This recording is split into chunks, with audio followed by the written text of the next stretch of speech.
Happy Thanksgiving, everyone. Now, me personally, I have a lot to be thankful for this year. But do you know what I'm most thankful for? I'm thankful for the fact that every time I get my hopes up about something I review, I end up facing crippling disappointment.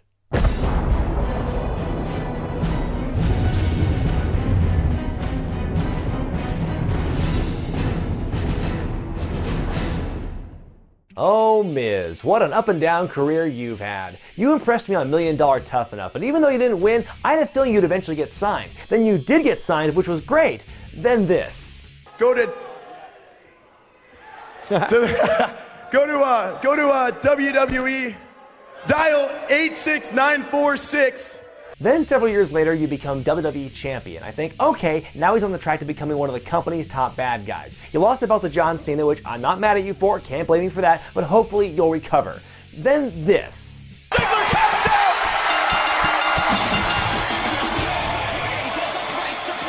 So more years go by, and you wind up in the Marine 3. Even though you didn't look like an action star, you did what John Cena and Ted DiBiase couldn't do, which was act. You were taking this franchise in the right direction.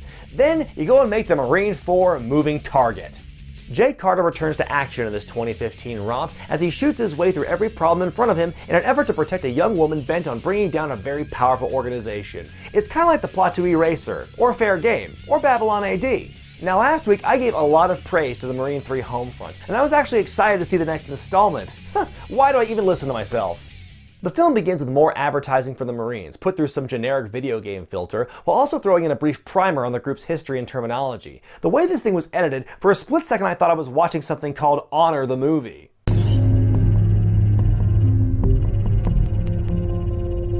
Sure, this is how you want to begin an action movie, with a wall of text. Did I stumble upon a cutscene from Metal Gear Solid? No. Oh, thank God. For a second I thought we were going to see some gratuitous Miz ass. Maz? Jake Carter is out of the Marines and is on his first day on the job at a private security firm. It's not long before he learns of his first assignment. Olivia Tannis, 24 years old. She's got intel on traders inside Genesis Defense Corporation. Tannis worked as an IT engineer, so she has files to back up her claims. Locked away in some encrypted cloud file, only she knows. What? That's why we have to keep Tannis off book. We take her into official custody. She's in the system. Hey, slow down, okay? There's a lot of exposition being packed in here, all right? The team is to look after a woman named Olivia Tannis until she can surrender her intel to the Department of Justice, but she doesn't like the idea of being babysat. You call these guys inconspicuous? You might as well paint a target on my back. I'm trusting my life in people who can't even protect themselves from lousy fashion choices. Yes, it's a problem that's clearly plagued The Miz beyond the silver screen. The thing is, though, that's not an illegitimate complaint. The whole point of this mission is to keep Olivia from being seen, so what could be more inconspicuous than a group of men in matching suits driving a caravan of matching black SUVs? Why, nobody's gonna suspect a thing. Here's the first of what will be several time-lapse shots in this movie. See, every movie in the Marine franchise has had a different director, which will lead to some differences in aesthetic from film to film. For some reason, this dude just loves his time-lapse. Oh, whatever the hell this move is called.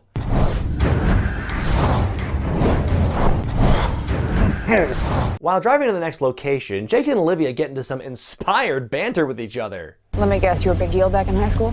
What was it? Quarterback dating a prom queen? Running back, actually. Oops, along came this little thing called the SATs. You're the sweet little prep school princess that no one really understood. Good thing you always had daddy's money to count on to bail you out. Yes, folks, there are clouds in the sky, but don't worry, it's just raining cliches. Olivia really only has two modes in this movie, snarky skepticism and pants-shitting fear. There's really not much in between. This guy looks like he bought a suit from Men's Warehouse.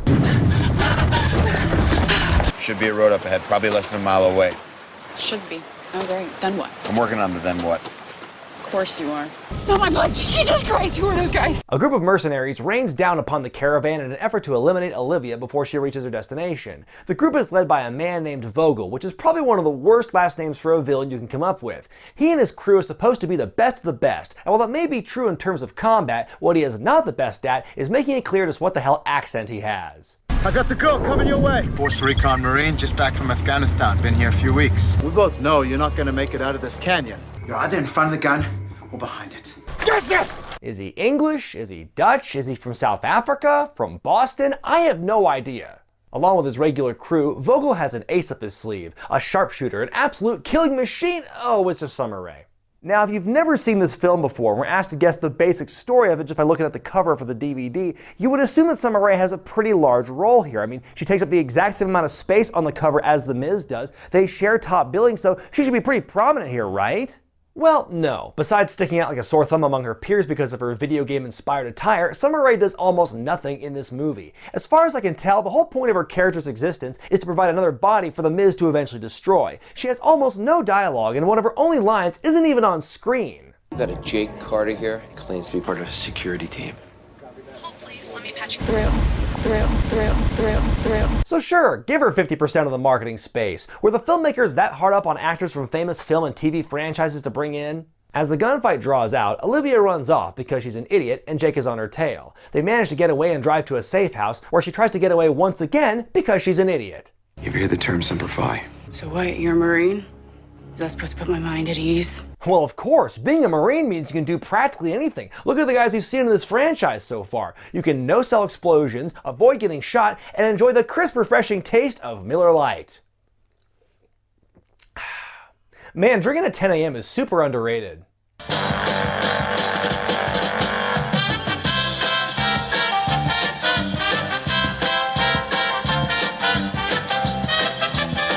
A couple of the DOJ agents who were in the caravan with Jake make their way to the safe house, one of whom was an old military colleague of Carter's. But the hero of this picture doesn't trust anyone, since it was a mole that tipped the mercenaries off about their location in the first place. But of course the traitor isn't the fellow veteran, because it's actually the guy who looks like a clean-shaven Travis Jr. So we discover that this DOJ agent's on the dole from the same people who are trying to kill Olivia and prevent her intel from going out. But if that's the case, why can't he just take care of it himself? Like, Olivia has to deliver the intel to the DOJ. Why can't he just lie to her and say, give it to me and I'll take care of it from here? Then he gets her killed. So she's dead, the evidence is destroyed, problem solved. But instead of doing it that way, he's part of a setup that involves a group of deadly mercenaries shooting at him in the beginning. That doesn't make any damn sense. So Agent Smith, yes, that's the character's actual name, gets into a big fight with Jake in the house while Olivia tries to escape yet again because she's an idiot. The mercs show up, but Jake and Olivia manage to escape on their convenient boat. As the mercenaries regroup, we find out that Olivia is carrying intel that will bring down Genesis, a military contractor. The revelation of what Genesis has done gives Jake more of a personal stake in the mission. Remember a couple years back, a bunch of troops in Afghanistan died due to faulty body armor? Remember. I was there, witnessed it firsthand. Despite the fact that Jake has saved her life at least 7 different times so far, she still doesn't trust him and knocks him out with a rock because, say it with me now, she's an idiot! Well, she's still smarter than the crooked agent.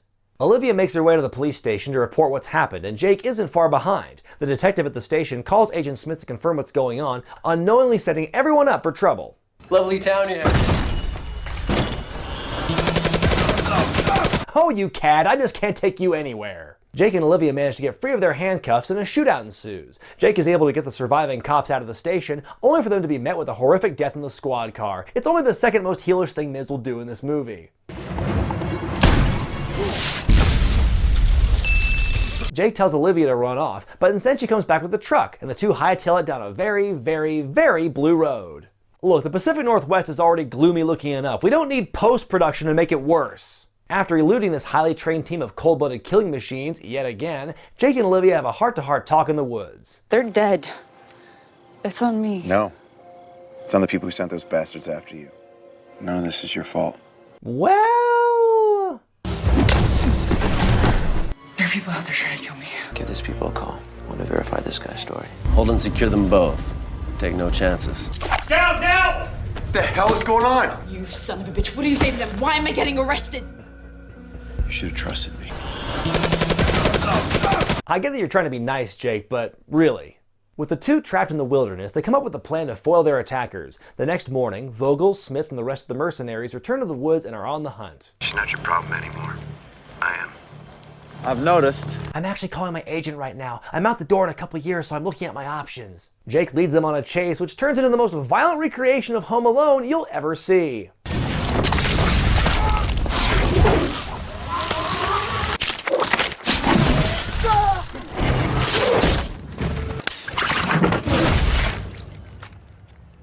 They set up all those death traps in the pitch black of night with Jake's bad shoulder in about 5 hours according to the movie's timeline. What, were the Ewoks there to help him out too? I told you, Carter's not stupid. He is sucking us in so he can pick us off one by one. How is he able to finish that sentence while Summer Rae's just blasting away behind him? Wouldn't that distract you for a second? I told you, Carter is not stupid. He is sucking us in so he can pick us up.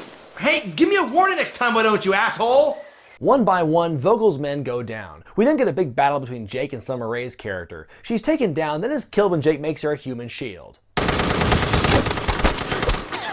Hey, like I said, Miz is a heel. Eventually, Agent Smith and Jake have another fight, and just when things look bleak, Olivia kills the agent herself. Where's Vogel? Okay, what's the deal with everyone being such a bad shot in this movie? I know the real world's not like a video game and not everyone has pinpoint accuracy, but come on, you have a clear shot and you can only get him in the shoulder, the one you guys already shot? Well, at least they're consistent. Instead of killing Olivia right then and there and getting it over with, Vogel leads her on a walk, which will no doubt give Jake plenty of time to recover. You're too late.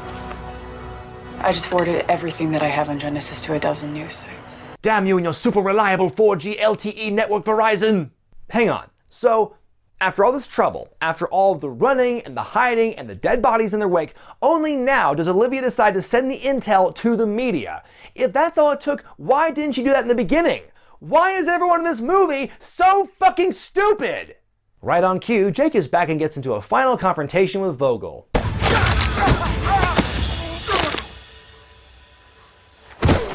Holy shit, Dan Severn's finisher is more badass than I thought. In a nice little montage, we learn that those in charge of Genesis have been brought down by the intel Olivia was carrying. Yay justice, yay stock footage. Olivia gives Jake a new suit and a peck on the cheek and flies off to a new life. Sister, after watching this movie, I'm with you on that one. And that was the Marine 4 Moving Target. You know, just when I convinced myself these movies aren't going to be all bad, this steaming pile falls right into my lap. Marine 4 is a huge step back from Homefront. The visuals are bland, repetitive, and at times way too blue. The story is one we've seen time and time again in movies with nothing new added to it. The stakes don't feel the same as they have in the previous movies either. There is some emotional investment for Jake since his fellow Marines were affected by the faulty body armor produced by Genesis, but it's not nearly on the same level as when he had to save his family and hometown from terrorists. Which, by the way, I forgot to mention this in my previous reviews. People, if you are the girlfriend, boyfriend, spouse, sibling, or other loved one of a Marine, get out of their lives right now. You're only setting yourself up for peril. This movie also suffers from a rash of bad casting. Compared to each of the 3 previous movies, you have twice the number of main villains with about half the charisma. Robert Patrick was silly as Rome, but damn it, he was entertaining. And of course, I've gushed enough about Damo and Pope from Marines 2 and 3, but there's nothing interesting or entertaining about this thrift store Statham, while Agent Smith just does a lot of whining. Jesus Christ, I want this guy! Are you kidding me? So if the big problem with this movie is an overall lack of star power, how will WWE rectify the situation come Marine 5? What if they put in a whole bunch of stars? What if they throw in a whole bunch of jobbers? Marine 5 is next week.